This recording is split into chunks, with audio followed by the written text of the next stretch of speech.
Bismillahirrahmanirrahim. My dear students and my dear fellows, my name is Faisal Rashid. Today we will discuss different terms of accounting. Without understanding these terms, we cannot clear our concept about accounting, different accounting principles or different accounting concepts like in future. Today, first of all, I will tell you about what is asset. तो सबसे पहले हम देखते हैं कि asset है क्या हमारे पास. Anything that you have and fulfil the following three characteristics is called your asset. And what are these characteristics? First one is ownership, second one is right to use, third one is right to sell.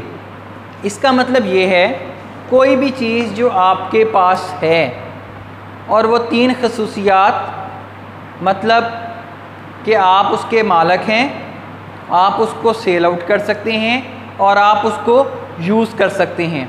अगर वो ये तीन characteristics पूरी करती है कोई भी चीज़ तो वो आपका एसेट कहलाती है. लाइक अगर ये मार्कर मेरे पास है और मैं इसका मालिक नहीं हूँ, चाहे मैं इसको यूज़ कर रहा हूँ लेकिन मैं इसका मालिक नहीं हूँ क्योंकि ये तीनों करैक्टरिस्टिक्स पूरी नहीं करता. कि क्या कौन सी करैक्टरिस्टिक्स? पहले तो ये मेरी मलकियत होनी चाहिए थी, फिर मैं यूज़ कर सकता हूँ, फिर मैं उसको सेल आउट कर सकता हूँ. अगर ये तीन करैक्टरिस्टिक्स किसी भी चीज़ में पूरी नहीं होती तो वो एसेट नहीं कहलाता बिज़नेस का या हमारा. अब अगर ये मार्कर मेरे पास है, मैं इसका मालिक हूँ और वो मैं इसको यूज़ कर सकता हूँ और अगर मुझे ज़रूरत नहीं तो मैं इसको सेल आउट कर सकता हूँ, तो ये मेरा एसेट कहलाएगा. अब इसकी डिफरेंट ऑथर्स ने डिफरेंट डेफिनेशंस एक्सप्लेन की हैं. अब एक डेफिनेशन ये भी है कि economic resources of the business are called their asset. कि मीन्स कारोबार के जो मुआशी ज़राए होते हैं, मतलब जो उसके ऐसे ज़राए जिसको वो मेजर कर सकता है इन मॉनेटरी टर्म्स, वो क्या कहलाते हैं? उसके एसेट्स कहलाते हैं. जैसे कारोबार के पास अगर अपनी बिल्डिंग है तो वो उसका एसेट कहलाता है. कारोबार के पास अपना फर्नीचर है वो उसका एसेट कहलाता है. कारोबार के पास मशीनरी है वो उसके सारे इकनॉमिक रिसोर्सेज हैं. ये तो जो इकनॉमिक रिसोर्सेज हैं वो उसके एसेट्स कहलाते हैं. जैसे अब किसी कारोबार की गुडविल जो है वो भी उसके लिए क्या होता है जी? उसका एसेट होता है. तो ये थी हमारी आज की पहली टर्म, वो थी हमारे पास एसेट. अब हम लोग अपनी नेक्स्ट टर्म के मतलब हम लोग समझते हैं. तो नेक्स्ट टर्म जो है वो है हमारे पास लायबिलिटी. लायबिलिटी क्या होती है? डेट्स और obligations of the business are called their liabilities. कारोबार के कर्जाजात या कारोबार के जो वाजबात होते हैं वो क्या कहलाते हैं जी? कारोबार की लायबिलिटीज़ जो हैं वो कहलाती हैं. अब अगर मैंने किसी से कोई पैसे उधार लिए तो इसका मतलब है मैंने फ्यूचर में उसको वापस करने हैं, तो ये मेरी क्या कहलाएगी जी? लायबिलिटी कहलाएगी. अगर ऐसे ही कोई शॉपकीपर किसी से उधार कोई चीज़ खरीदता है तो उसकी अदायगी उसको फ्यूचर में करनी पड़ती है, तो वो उसकी क्या कहलाती है जी? लायबिलिटी जो है वो कहलाती है. तो ये तो हमारा सेकंड कंसेप्ट था. अब हमारे पास थर्ड टर्म जिसको हम आज पढ़ना स्टार्ट करते हैं वो है हमारे पास capital. Anything that we invest in business for the purpose of earning profit is called capital. कोई भी चीज़ जो कारोबार में हम लोग लगाते हैं जिसका मकसद मुनाफा कमाना होता है वो क्या कहलाता है जी? हमारे पास हमारा कैपिटल कहलाता है. अगर कोई चीज़ कारोबार में लगाओ और उसका मकसद मुनाफा कमाना ना हो तो वो क्या कहलाता है जी? हमारा कैपिटल नहीं कहलाता. मैंने यहाँ पे डिफरेंट टर्म यूज़ होती हैं. कुछ लोग ये भी कहते हैं कि an amount that we use to start a business is called capital. ऐसी रकम जो हम लोग कारोबार में लगाते हैं जिसका मकसद क्या होता है? लाइक कारोबार को शुरू करना, वो कहलाता है कैपिटल. लेकिन मैंने यहाँ पे एक टर्म यूज़ की है एनीथिंग. एनीथिंग से मुराद ये है कि जी कोई भी चीज़, चाहे वो रुपया पैसा हो, चाहे वो कोई चीज़ हो जो हम लोग कारोबार में लगाएं जिसका मकसद क्या हो जी, मुनाफा कमाना हो, तो वो कैपिटल हमारे पास कहलाता है। दूसरे तरफ मैंने यहाँ पे स्टार्टिंग का लफ्ज़ भी यूज़ नहीं किया। ये ज़रूरी नहीं है कि कारोबार को कैपिटल की ज़रूरत स्टार्ट में होती है।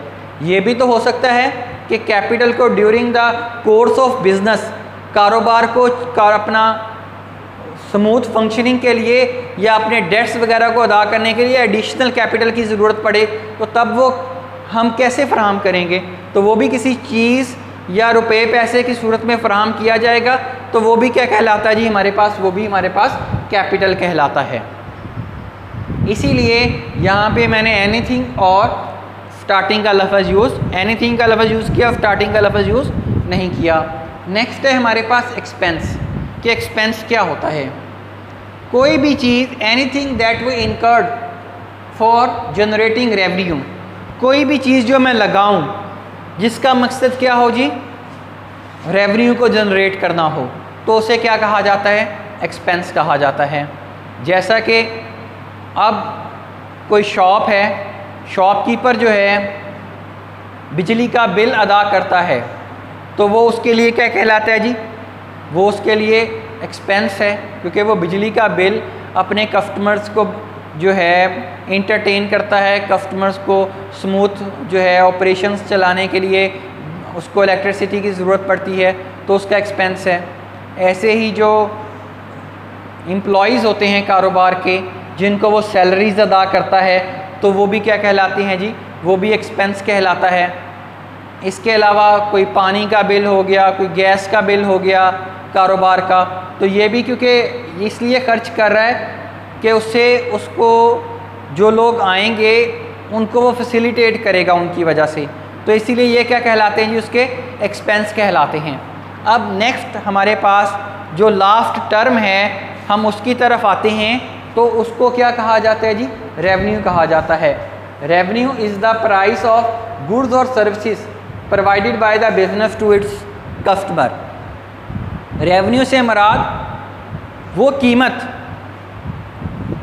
किन की कीमत जी, गुड्स या खिदमात की, मतलब अशिया या खिदमात की, गुड्स या सर्विसेज की, जो बिज़नेस अपने कस्टमर्स को फराहम करता है, चाहे वो उनकी कीमत वसूल कर लेता है, चाहे वसूल करनी होती है फ्यूचर में, वो चीज़ उसकी क्या बन जाती है जी, रेवेन्यू बन जाती है। लाइक एक शॉपकीपर है, उसने अपने कस्टमर को 50,000 की चीज़ें बेचीं, उसमें से 30,000 रुपये वसूल कर लिया और 20,000 उसने कहा मैं आपसे फ्यूचर में जाके वसूल करूँगा, तो अब उसकी रेवेन्यू कितनी है? अब रेवेन्यू क्या 30,000 है, क्या 20,000 है, या 50,000 है? रेवेन्यू है उसकी 50,000, क्योंकि उसने चाहे वो पैसे वसूल किए हैं या नहीं किए, लेकिन अशिया की ऑनरशिप उसने ट्रांसफ़र कर दी है, मतलब उसको अशिया दे दी हैं। अब उसके पैसे चाहे उसको फ्यूचर में मिलते हैं, चाहे आज ही मिल जाते हैं, तो ये क्या कहलाती है जी, उसकी रेवेन्यू जो है वो कहलाती है। ओके जी, आज था ये हमारे पास स्टार्टिंग टर्म्स थी अकाउंटिंग के अंदर, जिनको हमने पढ़ा। इंशाअल्लाह ताला हम इसी लेक्चर के पार्ट 2 के अंदर अपनी दूसरी जो टर्मिनोलॉजीज़ हैं या टर्म्स हैं अकाउंटिंग की डिफरेंट, उनको भी पढ़ेंगे, और ये जो आज हमने टर्म्स पढ़ी हैं इनका हमें फ़ायदा इंशाअल्लाह ताला बाकी आने वाले लेक्चर्स में भी होगा। अगर इसके अलावा मैं जैसे आपको बताता रहता हूँ कि जी हम लोगों ने सर्विसेज स्टार्ट की हैं फ्री और प्योर जो स्टूडेंट्स हैं उनके लिए, कि जी आप लोग 9th से लेके मास्टर्स तक ऑल क्लासेस जो हैं उन तमाम के लेक्चर्स हमारे इस चैनल से जो है वो हासिल कर सकते हैं। हमारे चैनल को सब्सक्राइब करें, लाइक करें, इसके अलावा बेल का आइकॉन भी प्रेस करें ताकि आपको फ्यूचर में भी जो है इसके नोटिफिकेशन जो है वो मिलते रहें। ओके जी, अल्लाह हाफिज़, take care, wish you best luck.